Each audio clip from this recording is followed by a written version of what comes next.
What's up everybody? My name is Colton Arias. This is actually the first video I'm posting to my YouTube channel. I have all sorts of different social media platforms, TikTok, Facebook, Instagram, etc. that I post on very frequently, but I have not posted on YouTube yet. So here we are, got a nice camera. We're gonna make some cool stuff and you guys can follow along. The first video, we're gonna start off strong. We're gonna be making a Scottish arming sword. This is a custom order and it's gonna be really sweet. So I'm actually not gonna be starting from the beginning on this build. I've already forged the sword, ground the sword, and thermocycled the sword. It is 5160 spring steel. And so the next step is going to be heat treating it. I don't have a super long kiln. However, I do have a forge and I'm pretty dang good at forge heat treating. Really long quench tank out there, so we're gonna go heat treat that sword.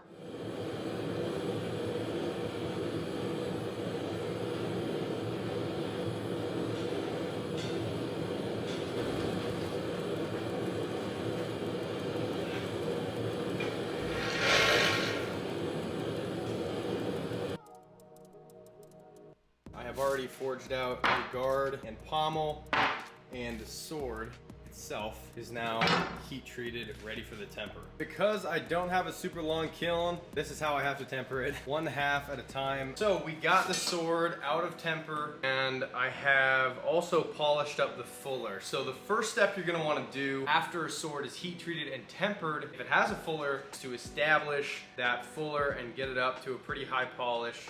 We can just take our bevels in to these lines and then bring it down to a nice around 0.02 inch thick edge. And that's gonna be before convexing. So that's the next step with this thing. Get the bevels all nice and get that central ridge. After that, we have our guard profiled and the pommel also profiled in a perfect circle. And as you saw in the drawing, it's gonna be a center risen circle, and then there's gonna be a 3/4 inch thick section in the middle that's actually going to meet up with the handle. So let's get on to grinding this sword.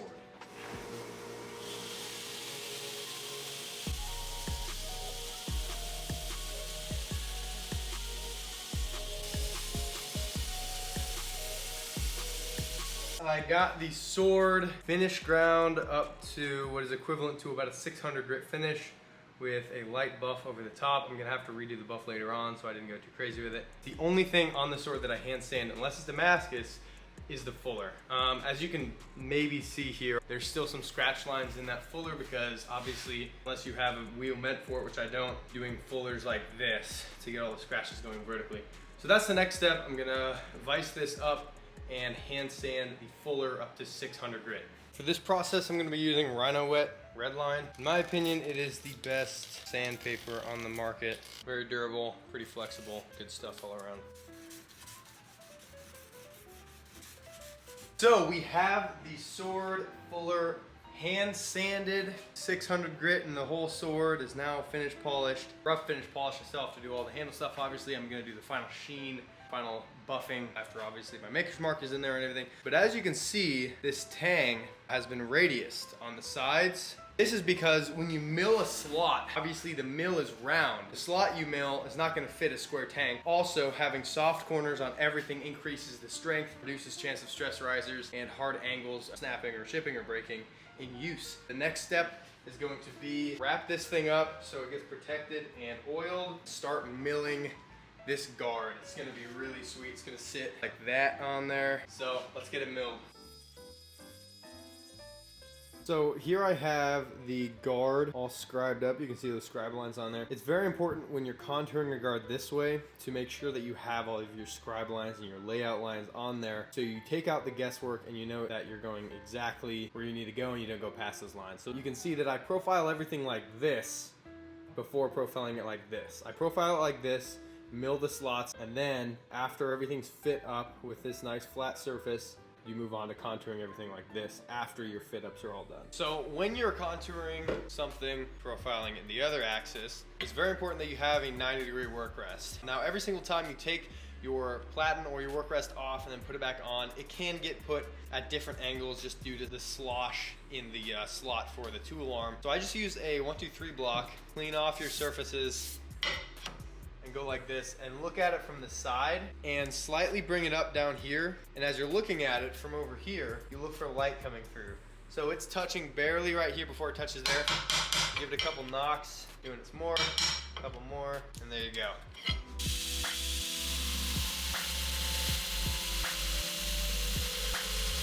All right, so here we are after rough shaping the guard and the pommel. You see that pommel has been sculpted both ways and polished up to a rough Scotch-Brite grit. This guard, I still have to clean up this, and then add some sculpting right here on either side of this central quilling block. But it's looking really good. The handle obviously is still at a block form. That is going to be the last thing I'm gonna shape, because this is going to be leather wrapped with some accents in there. So I need to first get all of the steel fittings final shaped, but it is looking outstanding so far. So here's one side of the guard before any sculpting, and here is one side after the initial sculpting I'm doing. It's still very rough, but I'm gonna show you how I do this. It's pretty simple and takes 3 tools. So the first tool I'm gonna use is a large triangular file, and that's to get these 2 initial grooves put in on either side. Now, along with these rough marker lines, I have scribe lines on the bottom equidistant from the side, so I know exactly where I'm gonna go. All I need to do is make sure that it's equidistant on both sides from this center line. Now that I have these 2 lines filed in, I'm gonna use this flat top burr, benchmark abrasives on the Dremel to remove inside material, start accentuating that central ridge there that we want to really pop in the end product.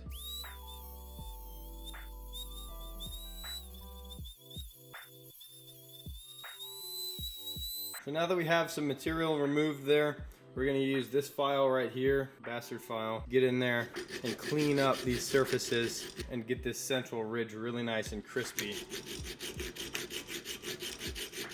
As you can see, I have these lines looking really nice from the bottom, top, and all the way around. It is up to a really, really rough 220 right now. Everything else is up to 400 on the J-Flex. After finish sanding the guard and doing a little practice patina on it to see if this is what I want to do, I ended up going up to 600 grit and doing a 4440 cold blue and then hitting it with steel wool. Really like that finish, so I'm gonna end up sanding this off because there's a couple inconsistent spots, but that's probably what I'm gonna do. I got the leather accents cemented onto the oak handle after sculpting the handle, very simple sculpting. And then I got, obviously, the pommel nice and polished. I'm gonna do some more hand sanding on the pommel just to get it up to even 600 grit because there's still a couple scratches in there. And then I have to work on the pommel washer and then the pommel nut itself. That's going to be set into this hole, so it's gonna screw on and hold everything together.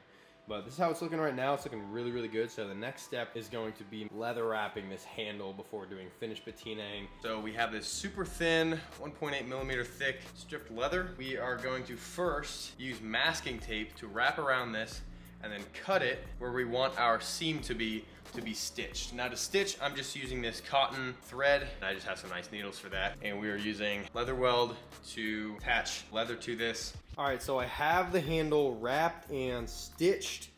I did not film that process. So I have it wrapped with the leather, I stitch it with the cotton. I have this hemp cord wrapped around to give it texture and to hug into these accents. And then I wrapped it in some painter's tape. I did spray it down with a little bit of water to make sure that this cord gives nice texture when it dries. I'm gonna leave this overnight and take it off tomorrow and check and see how it's looking. All right, so here's a pretty helpful thing that I wish I would have known a lot longer ago. Making pommel nuts without a lathe. I do not have a metal lathe, but I do have a mill. And so what I've started with, just a mild steel bolt. It has the hex head on there so I can easily chuck it up in here. I've drilled a hole through there and cut off the end. So basically what I'm gonna do is I'm gonna tap this hole, I'm gonna flip it around and chuck this part up and use that as a lathe to shape this into a perfectly round, nice little dome. I'm gonna put a shallow flathead groove so I can actually screw it on with a screwdriver. And then once it is on, I will finish it off smooth so it is permanently in place once the sword is ready to be assembled.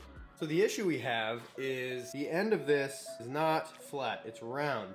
And we don't want to flatten it off because that would kind of disrupt that nice round pommel we have. So I'm going to use this piece of steel here. I'm going to use a 2-inch contact wheel because this is 2 inches in diameter. And I'm going to round the bottom so this sits flush on there. And I'm going to keep the top flat. I'm going to drill a hole that's the diameter of the outside of this. So it can just go through this and screw into the tang. And I'm going to kind of counter bore out this so it fits it as well. So everything comes together nicely. We have nice flush parts with no gaps or anything.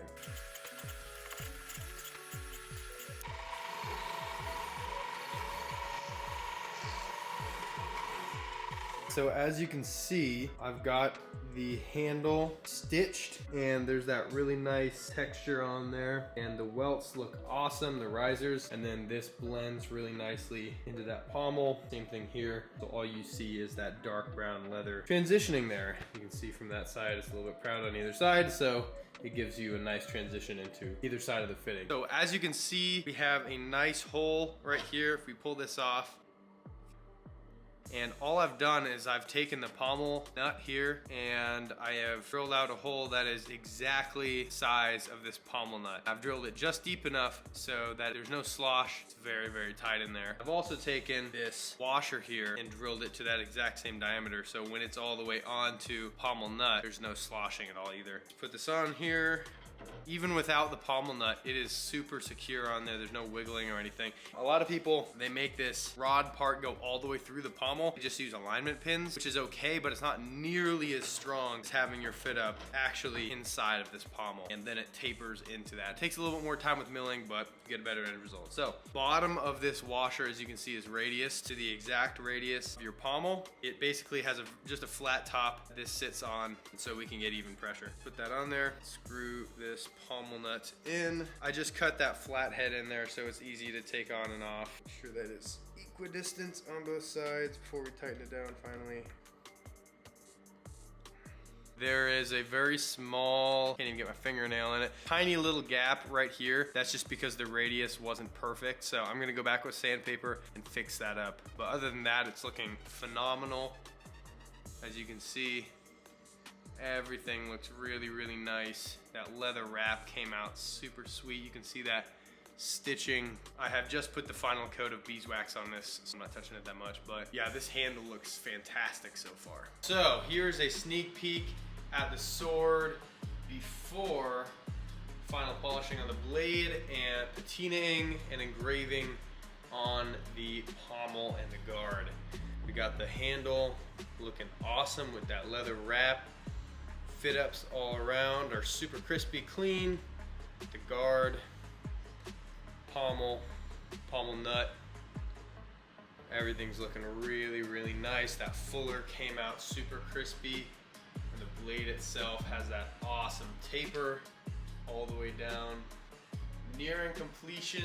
All right, so we have our pommel engraved with the custom engraving that the customer wanted and hand sanded up to 600 grit. We also have our guard finished sculpted and hand sanded up to 600 grit. So what we're gonna do now is the antiquing process. So basically what this is going to entail is cleaning it with acetone very thoroughly, and then we're gonna use 4440 gun bluing solution. We're going to apply that with this paintbrush. So the first step is obviously going to be cleaning these off with acetone. You want to do it very, very thoroughly so the gun blue can actually work on all fronts and there's not going to be any weird grease streaks or anything like that. You can see that this is getting covered in the prime that was previously on here. And after we clean that, you see how clearly that engraving pops through. So I got my guard and pommel on pencil lollipops. Basically, what we're gonna do is hold on to this so we don't touch this at all and we can get all angles of it with the brush. We're gonna do one final acetone clean. We have our steel wool here, 4/0 steel wool. Go at it. Paint all the way around.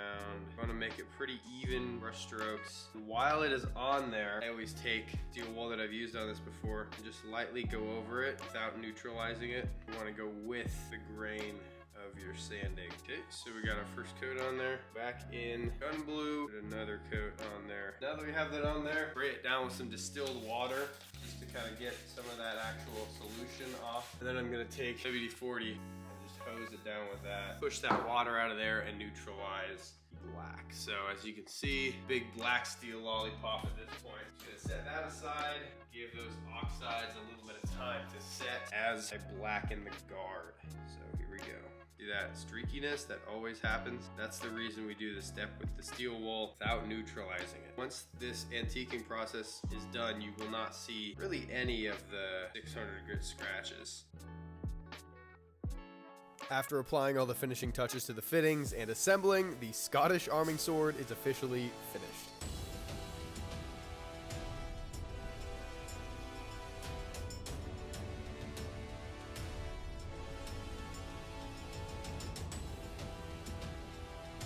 All right, guys, so the sword is officially completed. It is sharpened, the handle is completely done. Everything's glued together.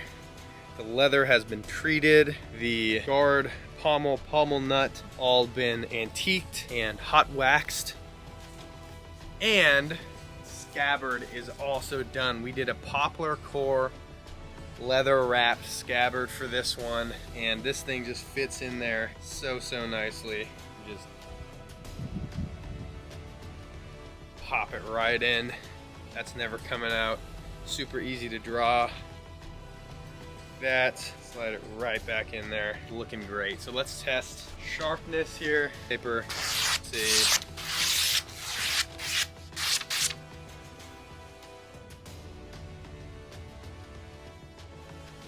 Let's look at that thing.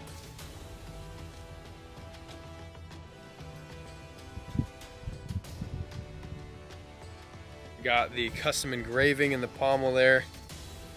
Customer wanted. Flexibility on this thing is insane as well. That's it for this build. Thank you guys for watching. This was super fun. Wasn't great at filming all of the steps, but I hope you get a good idea of the process. Subscribe to my channel if you want to see more videos like this. This is my first legitimate build video on YouTube. I do a lot more content on TikTok and Instagram, so if you want to see more stuff like this, I'm doing some really cool stuff right now on Instagram. Go follow me on those social media platforms. Thank you guys so much for watching the video, following along with the build. I hope it entertained y'all. See you next time.